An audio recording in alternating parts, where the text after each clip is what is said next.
Mungkin karena Yusuf terlalu bagus bagi saya. Oh ya Allah. Dia nggak perlu panas-panasan, dia cukup pegang HP.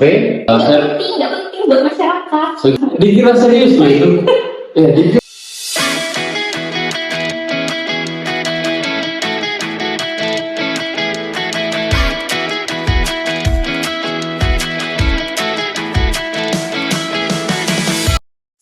Halo guys, jumpa lagi di podcast 10, podcast yang membahas seputar kemajuan teknologi, inovasi, dan juga dampaknya di kehidupan kita sehari-hari. Di episode kali ini, aku bakal ngobrol santai seputar dunia yang kita tempati ini. Mulai dari sosial, ekonomi, sampai perpolitikannya bersama Kak Yusuf Muhib atau Mas Uki ya nama panggungnya. Iya. Nama kecil. Kalau nama kecil, kok bisa dipanggil Mas Uki? Kan Yusuf. Saya tanya ke kedua orang tua saya, tidak ada jawaban. Oh iya. Sampai sekarang dipanggilnya gitu, teman-teman juga manggilnya gitu. Iya betul. Jadi kalau mau ke rumah terus cari namanya Mas Yusuf, nggak bakal ketemu. Soalnya orang-orang taunya Mas Uki. Iya, jadi betul. Sekarang pakai nama panggungnya gitu ya sekarang. Iya. Mungkin karena Yusuf terlalu bagus bagi saya. Oh ya Allah. Yusuf itu kan lebih tertampan ya. Iya betul. Kalau saya mungkin manusia termanis. Tolong, nanti disensor aja nggak apa-apa. Mas Uki ini kan kita kenalnya kayak aktivis di lapangan nih, banyak terjun di lapangan. Yes. Tapi banyak teman-teman tuh yang belum tahu gimana sih awalnya kok Mas Uki bisa gabung di beberapa komunitas, kemudian sekarang malah banyak menyebutnya sebagai aktivis. Boleh diceritain nggak? Oke, jadi awalnya sebutan aktivis itu bukan saya sengaja untuk saya tempelkan pada branding saya. Karena ya memang saya pertama sebagai mahasiswa dulu ya, saya baru lulus mungkin 2023 berarti 2 tahun ya. 2 tahun yang lalu saya baru saja lulus dan mungkin sampai sekarang ya branding itu masih melekat ya dalam citra saya. Nah dulu awalnya ya saya suka berorganisasi dan juga suka berdiskusi, suka membuat improvement, ide dan juga inovasi dari berbagai kegiatan-kegiatan yang ada dalam organisasi saya. Itu. Jadi awalnya memang saya dulu mengikuti suatu organisasi ya yang ada di Pacitan saja ya. Jadi dari relasi saya, dari teman saya, dari yang terdekat. Berarti mulainya itu di kuliahan, di bangku kuliah. Iya, di bangku kuliah. Ya. Mulai mengenal itu organisasi internal, eksternal, semua ya. Semuanya saya ikuti. Semuanya diikuti. Kalau yang di luar kampus biasanya apa Mas? Dulu ya. Saya aktif di HMI, ya, HMI Pacitan. Sekarang juga masih aktif, ya, masih pengurus. Kemudian di Pemuda Pacitan ya, dulu sebutan Petupa itu sangat keren terkenal banget ya. Kalau anak muda, anak SMA, anak kuliah ikut itu lah. Jadi masa transisi saya dulu ketika lulus SMA, saya langsung gabung di Petupa. Ya karena memang circle dari saya itu kan dekat dengan Petupa ya, saya gabung ya dan saya merasakan suatu vibes yang tidak saya jumpai sebelumnya. Karena kan Petupa itu isinya mahasiswa yang Sulawesi Pacitan yang kuliahnya di luar kota, di Surabaya, di Ponorogo, di Jogja dan lain-lain. Sehingga budaya, kemudian tradisi, terus kebiasaan di luar kota itu dibawa di Pacitan, dikenalkan, dipromosikan. Ya, saya memahami dan mengenal betul mahasiswa itu seperti ini ya karena Petupa itu tadi. Tapi masih ada nggak sih Mas Petupa itu sekarang? Coba aja. Dari segi kegiatan ya mungkin bisa dibilang vakum, tapi dari segi kepengurusan ya saya kira kita masih sering bertegur sapa ya. Mungkin kita bahasa kerennya hiatus dulu ya. Wah, soalnya kayak udah nggak ada suaranya gitu. Kalah sama yang Karang Taruna, PMPI gitu kan masih gentar ya sampai sekarang. Tapi berarti kesan pertamanya di komunitas atau di organisasi itu malah di Petupanya itu tadi ya? Betul, iya. Jadi itu yang membawa warna berbeda-beda dari berbagai latar belakang juga. Kalau dari pengalaman sendiri Mas, kira-kira ada nggak pengalaman dari organisasi atau komunitas yang membuat Mas Uki itu cara pandangnya itu berubah? Atau mungkin dibawa sampai sekarang? Jadi satu cara pandang yang saya dapatkan dari ketika mengikuti organisasi itu, mungkin saya bercerita ya. Jadi dulu 2019 ya, saya itu baru lulus SMA, masuk di kampus. Kemudian pada saat itu ada isu namanya, kalau nggak salah, Omnibus Law. Oh iya betul. Omnibus Law, atau kalau nggak salah juga tentang RUKHP, yang seperti isu receh ya, ayam mengotori rumah, halaman rumah tetangga yang nah itu nanti dapat sanksi dan pasal-pasal receh lainnya. Nah itu saya baru saja masuk kuliah, belum sampai 1 bulan saya sudah ikut aksi dan saya diberi panggung untuk orasi pada saat. Oh iya, keren.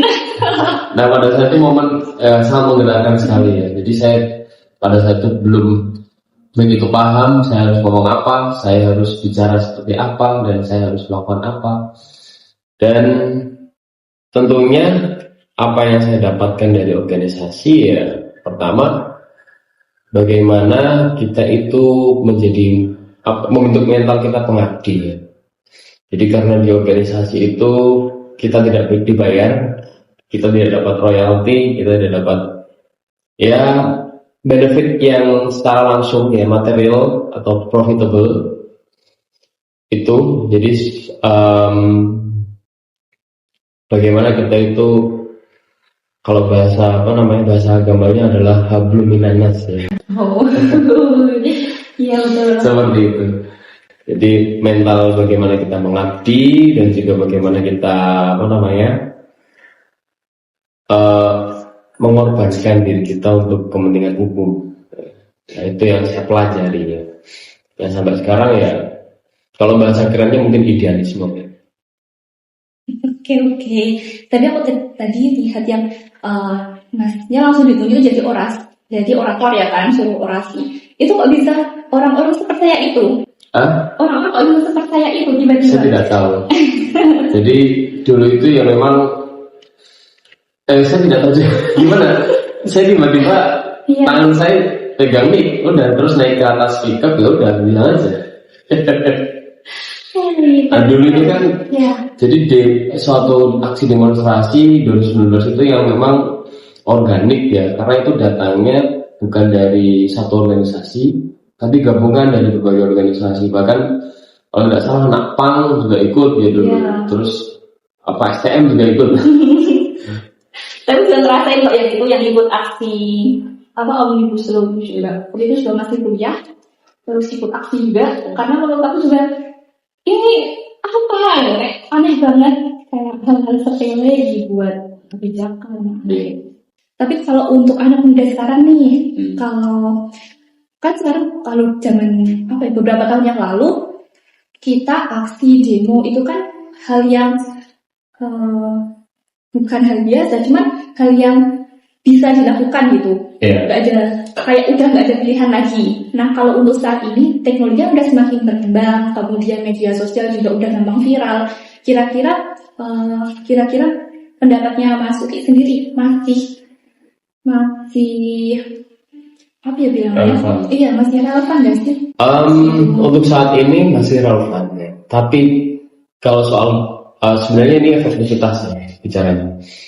Jadi aksi demonstrasi itu lebih efektif mana sih ya, untuk bagaimana kita menyuarakan aspirasi kita supaya didengar, supaya ditindaklanjuti ya kan? Iya. Nah kalau bicara soal itu ya, mungkin kita bisa adu ya antara demonstrasi dan juga kita melalui berbagai platform ya, bersuara melalui berbagai platform. Nah jadi kemarin ketika kita lihat dengar kasus atau isu mengenai jalan yang di Lampung. Oh iya, jalan rusak ya, infrastruktur yang di Lampung. Nah,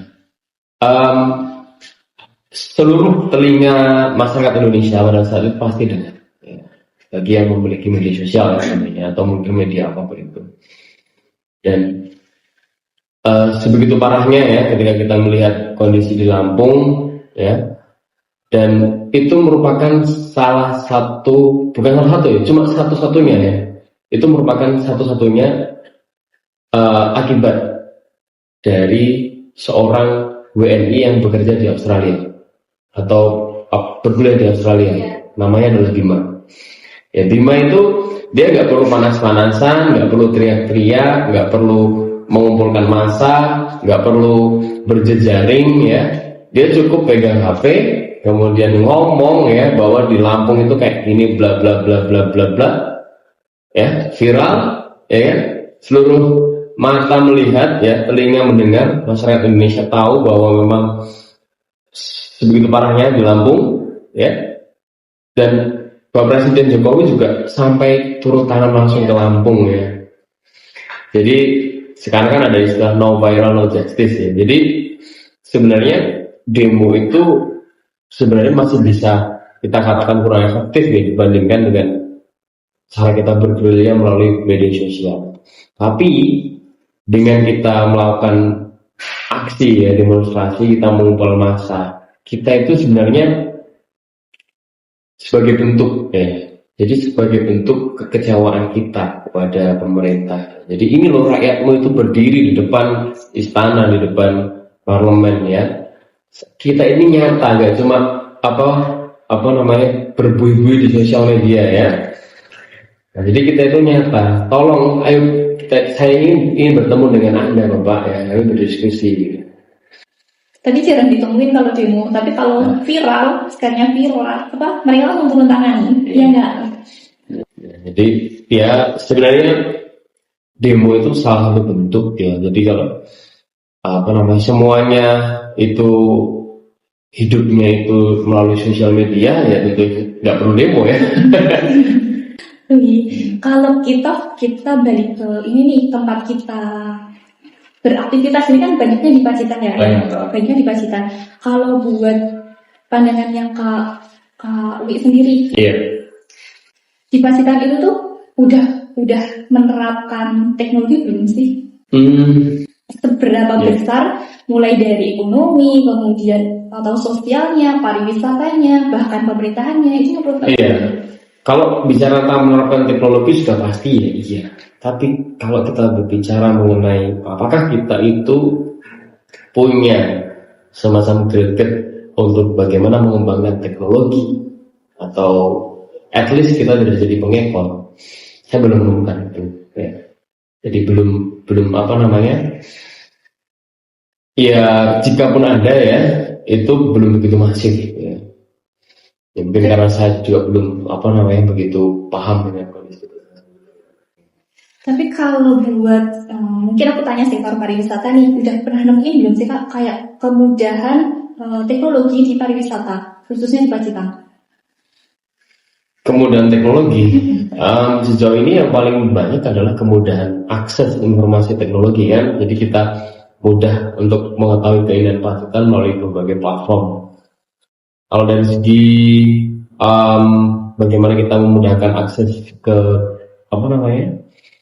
ke tempat wisata, itu juga masih terkendala infrastruktur juga ya. Banyak sekali surga-surga kecil di Pacitan yang terhalang oleh aspal yang bergelonjar, jalan sempit ya, kemudian terisolir. Alhamdulillah kemarin ya ini out of the box ya, topik ya. Kemarin ada program IMB ya dari Presiden ke-6 ya, ekspedisi merah putih yang berusaha untuk rebranding kembali. Ikut kemarin? Gimana? Ikut? Ya sebagai penonton saja. Jadi ikut yang lari itu dari ujung sampai sini. Tidak. Tapi pernah nggak sih ngerasain kalau lagi wisata di mana gitu tapi tiba-tiba nggak ada sinyal? Iya. Jadi masih banyak daerah-daerah surga kita yang memang di situ fasilitasnya dari segi akses internet terkendala. dan bukan hanya ada tapi banyak. Nah itu juga menjadi garis bawah juga ya. Jadi biasanya tourism itu memilih tempat wisata yang pastinya harus terkoneksi ya. Karena kan sekarang ini kalau pengen wisata itu harus show up kan. Saya itu lagi wisata loh ya. Kalau habis cekrek foto terus gak bisa upload karena susah sinyal kan ya, gak rekomen banget ini tempatnya gak ada sinyal ya. Walaupun sebenarnya tempatnya itu it's a wonderful view, but itu sangat not recommended. Berarti di Pacitan masih banyak ya Mas Edi? Ya masih banyak setahu saya, karena saya juga sering main pantai dulu. Pantai semua kan di Pacitan itu. Iya. Kalau soal ekonomi yang ada di, mungkin kita ambil aja karena Pacitan tuh banyak pantainya, kita ambil di sekitar pantai, mungkin contohnya ekonomi nelayan atau para UMKM di bidang pariwisata, oleh-oleh kayak gitu. Kira-kira mereka udah memaksimalkan teknologi belum sih Mas? Kalau menurut pandangan Mas Uki aja sebagai masyarakat Pacitan. Untuk sektor bagaimana rebranding produk mereka, saya lihat untuk saat ini masih kurang pengembangan. Jadi biasanya itu kalau kios oleh-oleh ya, itu kan hanya mengandalkan relasi dengan hero ya. Oh iya. Jadi kalau rebranding dan juga marketing dari di sosial media dan juga di beberapa platform itu masih kurang pengembangannya. Jadi kreativitasnya masih belum begitu cukup. Kemudian dari sisi teknologi dari sisi teknologi apa dulu kira-kira Mbak? Kalau nelayan mungkin nih, nelayan kan dia mungkin banyak ke laut. Aku tuh juga bingung, kok bisa orang-orang nelayan tuh di tengah laut tapi nggak tersesat? Apakah mereka punya teknologi lain atau GPS atau macam apa yang ada di laut itu? Kira-kira ada nggak sih kayak gitu? Jadi saya dulu pernah magang ya di dinas kelautan perikanan di Tamburan. Nah kebayangkan nelayan itu adalah nelayan yang memang bukan lokal ya. Yang pemilik kapal besar itu adalah mereka yang bahkan dominasi nelayan asing itu sudah semakin banyak. Jadi banyaknya bukan orang Pacitan. Kalau secara personal saya kurang begitu yakin ya dengan karena tidak ada datanya. Cuma semakin sini semakin banyak nelayan asing. Dan tentunya untuk bagaimana teknologi nelayan itu masih konvensional, belum begitu menggunakan teknologi modern. Jadi gitu aja. Aku kan penasaran kayak kok bisa orang-orang melaut tapi nggak tersesat gitu, bisa pulang gitu. Atau mungkin bawa kompas. Iya tentunya itu barang wajib ya. Harus misal ke kelautan. Oke, tapi kalau untuk pemerintahnya sendiri Mas, kira-kira apakah fasilitas terkait teknologi atau mesin pintar atau apa gitu yang udah ada di Kabupaten Pacitan itu sangat membantu atau mungkin masih bisa dikembangkan aslinya? Dari sisi pemerintahan. Dari sisi pemerintahan untuk teknologi. Untuk teknologi di bidang apapun yang kira-kira masuk dirasakan. Dari kecil sampai besar kan di sini terus ya. Oke, jadi di bidang teknologi itu sebenarnya kalau saya mikirnya kita itu masih perlu begitu pondasi kita itu jangan ke sana dulu ya. Jadi infrastruktur itu kita harus perbaiki. Jadi seperti contoh ya, di Pacitan ini ada nggak sih workspace yang isinya itu di situ tempat belajar anak-anak muda, dan anak-anak muda itu nyaman ya. Anak-anak muda itu nyaman, bisa belajar, bisa diskusi, kemudian itu menjadi sentral ya dari aktivitas pembelajaran anak-anak muda. Nah itu kan teknologi kebudayaan kan sebenarnya, teknologi peradaban. saya pikirkan seperti itu. Nah, sehingga ketika kita melihat kondisi seperti itu di Banjar itu tidak ada. Bahkan di perpustakaan daerah itu jam 3 itu udah Sudah tutup. tutup. Tanggal merah libur. Tanggal merah libur. Malam nggak buka. Jadi sehingga kita itu namanya juga belajar itu kan juga butuh suasana ya. Jadi butuh vibes juga. Kalau belajar di rumah apalagi gerah juga panas ya. Dan teknologi peradaban seperti itu yang perlu dibangun oleh pemerintah daerah juga. Kemudian dari segi teknologi, mungkin bisa dibilang teknologi dari bidang apa yang memang perlu dibahas? Mungkin aku pernah baca itu yang kependudukan kayak Dukcapil punya. Oh, iya. Mesin ATM, tapi bukan ATM yang menarik uang, tapi dia ATM buat cetak KTP. Itu aku pernah dengar itu waktu masa-masa COVID deh kayaknya. Nggak tahu sekarang masih ada apa enggak. Kayak gitu. Terus di dalam pelayanan publik. dalam pelayanan publik. Oke. Jadi kemarin baru tahun kemarin ya saya ke Dukcapil. Masih ada nggak gitu mas? Mesinnya? Saya kurang begitu meneliti ya. Cuma sebenarnya sosialisasinya terhadap masyarakat yang memang masih kurang. Jadi bahkan semisal ya kita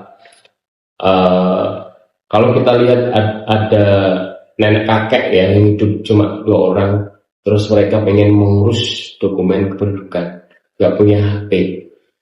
Bahkan untuk daftar itu kan harus lewat HP ya. Sekarang. Jadi sosialisasi terkait seperti itu, bagaimana ini loh pelayanan publik di Banten itu sudah menggunakan basisnya itu teknologi, ya kan? Ya. Jadi pendekatan kultural kepada masyarakat itu belum begitu masif, ya. Dan sekedar bikin sosmed, ya kan? Terus emang orang yang gak punya HP bisa lihat sosmed ya? Gara-gara ngomong sosmed aku pernah ini. Aku pengen bilang kalau di Pacitan, nggak tahu kalau yang di luar ya, soalnya aku follow-follownya ya dinas-dinas yang di Pacitan itu isi media sosialnya pun juga nggak yang seputar kegiatan mereka. Mungkin ya kegiatan mereka, cuman banyaknya kayak apel pagi, terus share ya. Iya. Terus apa karyawan staffnya ulang tahun di share kayak gitu nggak sih? Merasa sih. Iya benar. Jadi nggak penting buat masyarakat. Saya juga sebagai pengajar desain grafis di TK ya, melihat satu anomali seperti itu bergetar. Saya tidak begitu suka ketika ada pamflet, kemudian ada, semisal ya kemarin ketika timnas ya, ada ucapan selamat bertanding ya pada timnas, kemudian ada bupati, wakil bupati, terus wah ini yang tadi mereka, ini siapa sih itu Pratama deh. Nah, jadi sebagai orang desain grafis juga ya, ngakunya. Grafis kok. Sebenarnya skill mengenai bagaimana mengelola sosial media, kemudian bagaimana kita membuat desain ya, as simple as that ya, yang dianggap remeh, it's powerful, itu sangat penting. Jadi bagaimana kita itu bahkan sebelum itu ya, bagaimana kita itu paham bahwa kita itu pejabat publik ya. Kita itu pejabat publik yang kita urus itu adalah kepentingan masyarakat umum ya. Nah yang harus kita posting, yang harus kita beri ke masyarakat ini ada hubungannya sama kepentingan masyarakat ya. Lah ulang tahunnya staff ini hubungannya apa? Jadi ya aku dengar kata juga apa sih postingan apa sih kayak gini ya. Iya. Apalagi sampai bikin ucapan ya yang banyak figur-figur ya. Kita tuh udah tahu ya, udah tahu sampai itu bupati, udah tahu sampai itu kepala ini. Jadi tentunya dengan adanya DK ya, terutama di bidang pelatihan yang membuka pelatihan desain grafis itu impactnya harapannya sangat bagus ya. Karena ya itu tadi latar belakang masalahnya seperti itu. Kalau kita lihat masalah di bidang di teknologi, di medsos ya khususnya itu kalau menurutku di Pacitan tuh kayak ya bingung mau bilang apa, takut. Ya sebenarnya itu masalah nasional. Soalnya kita juga tinggal di Pacitan gitu. Iya, masalah nasional Mbak. Jadi apa ya? Kalau bahasa profesinya itu kan social media specialist. Ya, itu mungkin perlu juga sih diadakan pelatihan khusus ya, upgrading kepada pegawai negeri atau siapapun yang bekerja di bidang instansi pemerintahan. Ya kan? Bekerjasama dengan DKID yang sangat mendukung saya ya. Bagaimana cara membuat desain grafis yang prinsipnya itu rakyatable, peopleable. Tapi kalau akhir-akhir ini kan banyak banget tuh demo baik di pusat, kemudian di daerah, benar-benar baru beberapa hari ini gitu, sampai sekarang masih ya. Kalau menurut pandangannya Mas Udi sendiri, kira-kira mereka sepenting apa gitu? Hal yang kan kita ngomongin pejabat publik ini sih, kita banyak ngobrol tentang sikapnya, kemudian omongannya kurang difilter kayak gitu. Menurut Mas Uti gimana sih pandangannya? Ya, jadi pertama ini soal teknologi juga ya. Masyarakat kita itu karena peradaban Indonesia, gampang viral juga. Ya, saya tidak tahu algoritma kita itu bekerja siapa yang nyetir ya. Pertama, peradaban Indonesia itu peradaban pengekor ya. Jadi bukan peradaban inovator. Itu. Dan itu berimbas pada bagaimana pola pikir, bagaimana budaya dalam berpikir, kemudian bertutur kata juga. Dan kemudian itu juga berkonsekuensi pada apa yang dilakukan oleh pejabat publik kita. Kita bisa lihat ya, pejabat publik kita itu proses untuk menjadi pejabat publik itu juga melalui suatu jalan yang bukan panjang, jalan yang harus kembali lagi kalau kita bicara tentang demokrasi, tentunya saya tidak munafik ya, karena cerminan dari pejabat itu juga bagaimana, karena kan datanya juga dari bawah, mungkin tiba-tiba langsung jadi pimpinan, kecuali itu darah biru ya.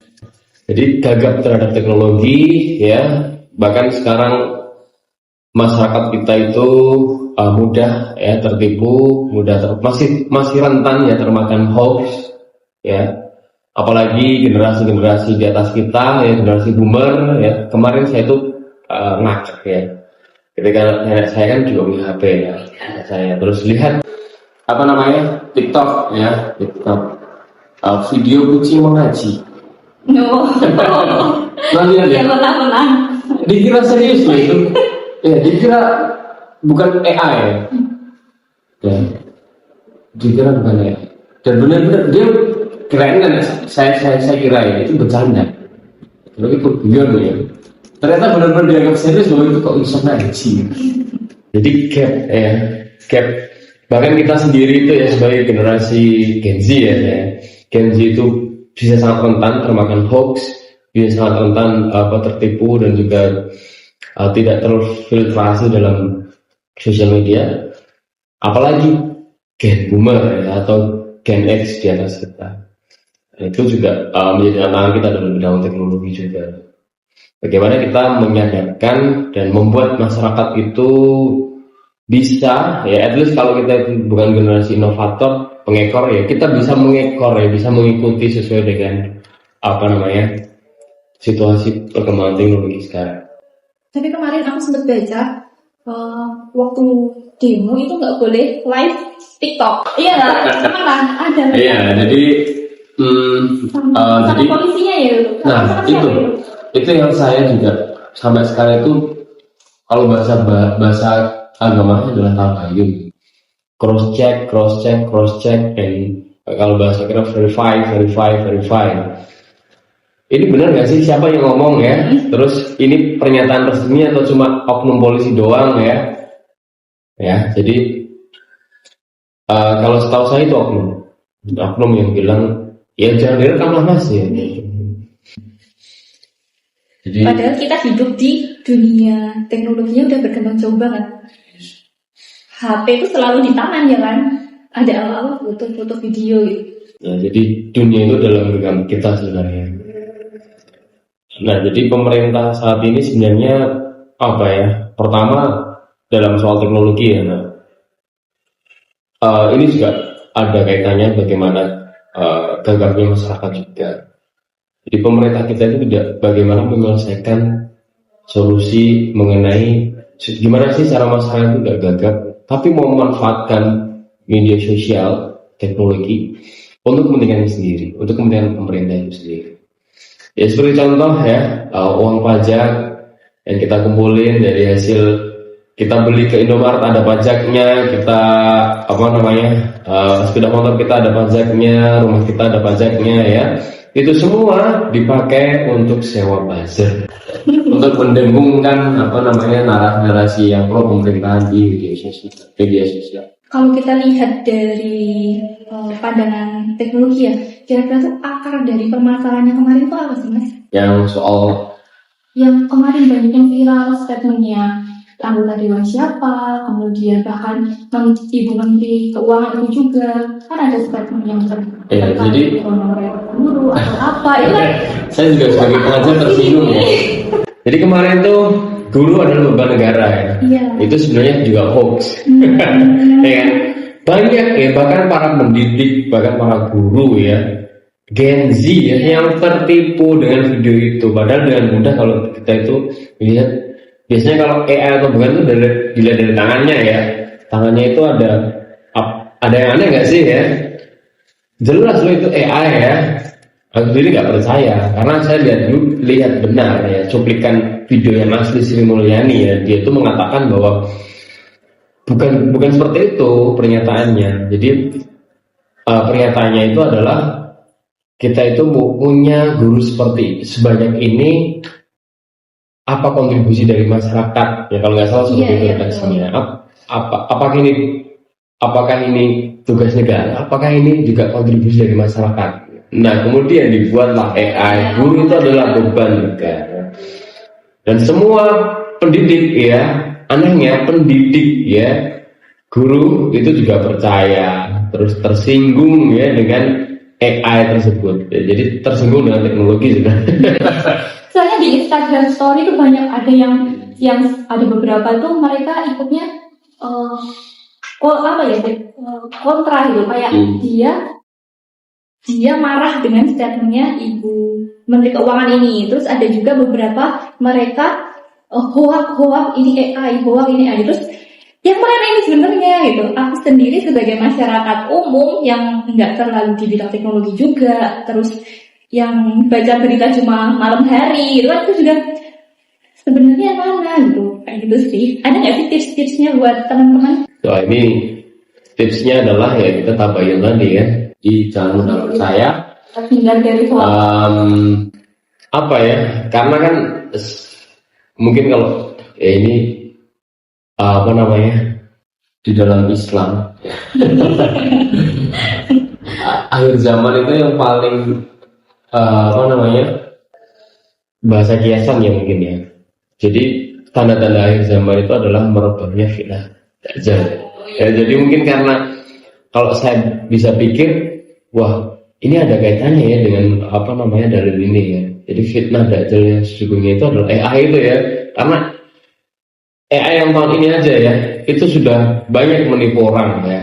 Nah, apalagi 1 tahun kemudian, 2 tahun kemudian ya. Kita susah bedanya antara tiba-tiba semisal kita ada yang jahat ya, ngambil foto kita di sosial media ya, kemudian dibuatkan AI ya, kita lagi semisal kita sudah berkeluarga ya, terus kita dibuatkan kasus ya dengan foto itu.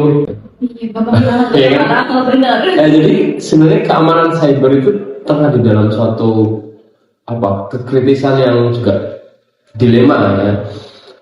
Karena tentunya dan kita tuh tidak bisa berbuat apa-apa Indonesia. Jadi iya, mungkin kalau saya boleh optimis kita belum bisa berbuat apa-apa. Masih jauh ya. Ya sangat jauh. SDM-nya sendiri. Ya karena memang secara survei ya Indonesia itu tertinggal 100 tahun lebih dibandingkan negara-negara maju dari segi SDM dan pendidikan. Jadi kita mengejar ketertinggalan itu ibarat kita itu tadi saya mengatakan bahwa kita itu sebagai negara ikut aja. Oh negara-negara Eropa ya, negara-negara Barat kalau bahasa politisnya. Buat gini ya udahlah kita pakai aja buat mereka ya. Buat ini, buat itu, ya udah pakai aja ya. Sederhana contoh demokrasi ini kan buatan Barat ya kita pakai gitu. Kita niru. Kita import ya itu demokrasi. Kalau buat harapannya sendiri nih Mas Uki, harapan untuk Pacitan sih khususnya mungkin 5 atau 10 tahun ke depan harapannya yang ingin Pacitan terusnya gini loh gitu. Pacitan tentunya sebagai seorang pendidik ya, saya berharap banyak di sektor pendidikan. Di dalamnya juga ada teknologi juga ya.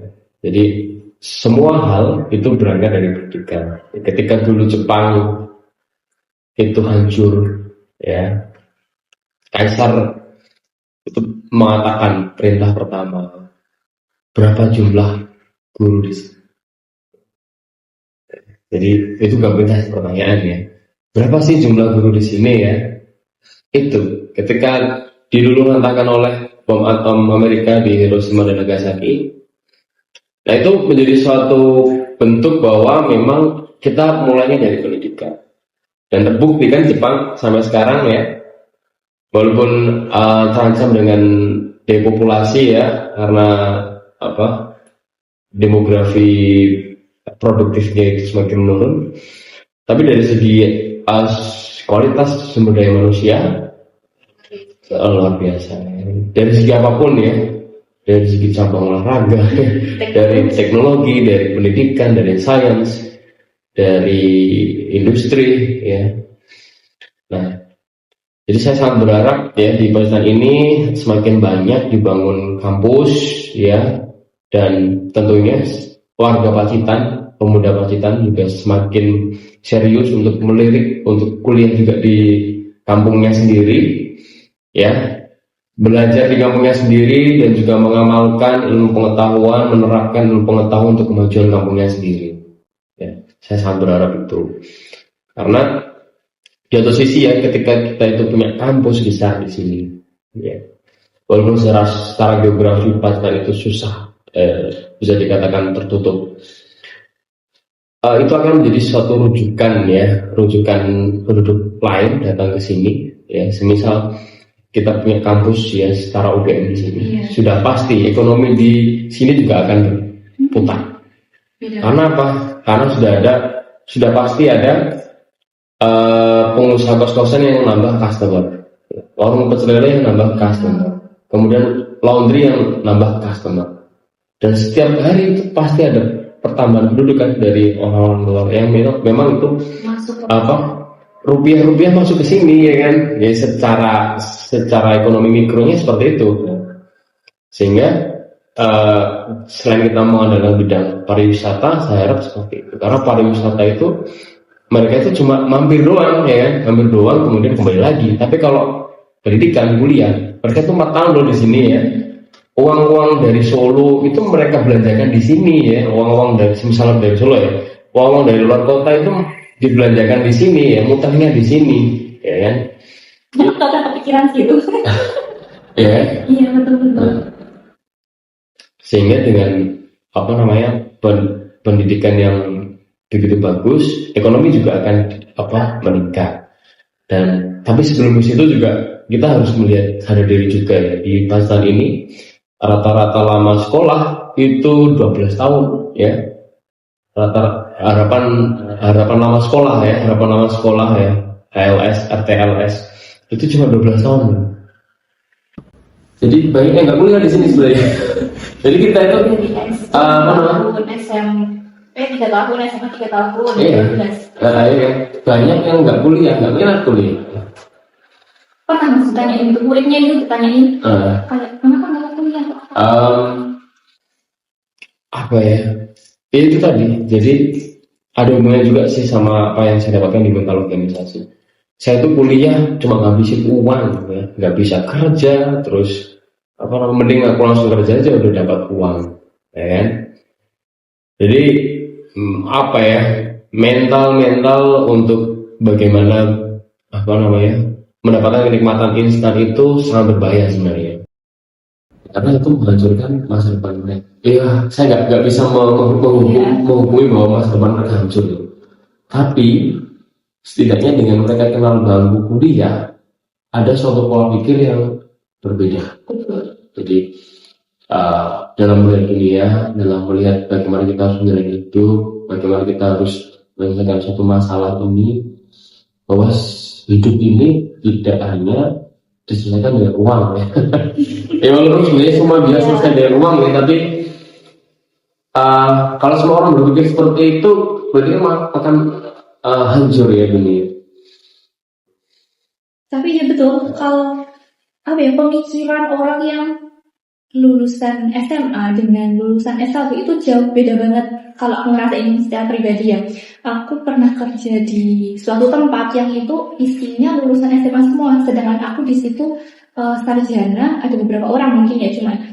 Dan aku tiap hari harus berurusan dengan teman-teman kantor yang lulusan SMA ini. Yeah. Mohon maaf banget, tapi aku ngalamin gitu. Iya benar. Itu jauh banget, mulai dari pemikirannya, perkataannya, kayak aku ngomong ini menurut mereka salah, ini salah, ini salah, aku iya sebenarnya. Gitu. Jadi kesenjangan literasi itu sangat berbahaya bagi pergaulan sosial. Iya. Ya seperti contoh kita curhat ya, gak usah bahas topik yang tinggi-tinggi ya, curhat gitu. Misalnya, aku kok galau ya, bisa aja kalau teman kita yang nggak punya literasi sosial mental ya, oke kurang sholat ya, sholat kok kita malah dihakimi ya. Yeah. Jadi dan itu pun kita merasa bahwa kok aku dihakimi, kok aku nggak diterima di pergaulan ini. Jadi sebenarnya kuliah itu bagi saya bukan bagaimana kita mendapatkan skor IPK. Ya walaupun itu penting ya, tapi sekarang itu IPK itu mengalami inflasi ya. Yeah. Jadi kalau dulu mungkin orang tua kita kayak kita untuk mendapatkan IPK 3, it's so hard to get it, sangat susah. Tapi sekarang inflasi, paham ya Mbak, inflasi. Jadi dulu itu uang 5.000 itu bisa di era yang SBY itu bisa bikin beli premium, yang namanya dulu premium ya premium gitu sih. Sekarang 5.000. Ya apa? Wah itu buat beli makan kucingnya aja nggak bisa. Bisa berapa? Iya loh, bisa saja pakai sasetan berapa? 9.000. Oh, ya jadi mengalami inflasi. Jadi seberapa besarnya IPK itu tidak berharga sekarang. Karena yang berharga itu adalah bagaimana relasi jejaring yang kamu bangun, karya yang kamu ciptakan, bekas dan sejarah yang kamu tinggalkan di masa muda. Karena 4 tahun itu sebenarnya kalau kita itu sabar ya Mbak ya, untuk ya sebenarnya bisa sih kalau disambi sama kerja ya kan, sangat bisa. Kan juga banyak kok kampus yang online gitu, walaupun mungkin kuliah sore atau apa itu juga paginya bisa kerja kan. Sangat bisa. Jadi saya sangat menyarankan ya bagaimana sosialisasi mengenai pentingnya pendidikan tinggi di Pacitan itu semakin digiatkan. Karena ya apa ya, beda ya, saya itu kalau lihat semisal ya pinjam HP adik saya yang masih SMA, ya sosial medianya FYP-nya kok beda banget ya sama saya ya. Jadi anak muda sekarang itu FYP-nya wah apa ya, saya tuh susah loh bikin FYP kayak mereka itu, gimana caranya? Nggak tahu ya. Bikin algoritma yang sama dengan mereka ya. Jadi nah itu juga peran teknologi juga penting banget, Pak. Karena sudah ditambah minat pendidikan itu rendah, dan algoritma sosial media yang membuat mereka semakin generasi sekarang ini kan generasi yang tingkat konsentrasinya itu menurun. Jadi dulu kalau kita itu di era warnet ya, nonton video YouTube itu 2 jam 3 jam itu betah, nggak usah di skip ya, nggak usah bukan di skip ya, tapi ditepetin, nggak usah bilang kita itu sangat betah ya. Tapi sekarang itu lihat video panjang 3 menit 4 menit kok aku bosan ya. Itu masalah kita, algoritma kita membentuk siapa kita, kemudian instan dopamin yang bekerja dalam Reels dan TikTok ya, itu juga mempengaruhi bagaimana kinerja otak kita. Jadi kalau bisa dibilang generasi sekarang ini mengalami pembusukan otaknya. Itu yang bicara bukan saya, itu data saintis ya. Betul, aku juga pernah baca sih itu. Kayak mungkin gara-gara TikTok sih, kalau banyak karena TikTok yang cuma berapa detik berapa. Betul, video itu banyak. Jadi betul, sangat berbahaya. Jadi tentunya ya peran pemerintah juga bisa. Bagaimana kita ya, selain pemerintah juga orang tua ya, ini selalu mengawasi. Banyak banget nih kita ngobrolnya hari ini. Oke, makasih Mas Uki. Oh ya, sama-sama. Semoga sukses, Tika. Terima kasih.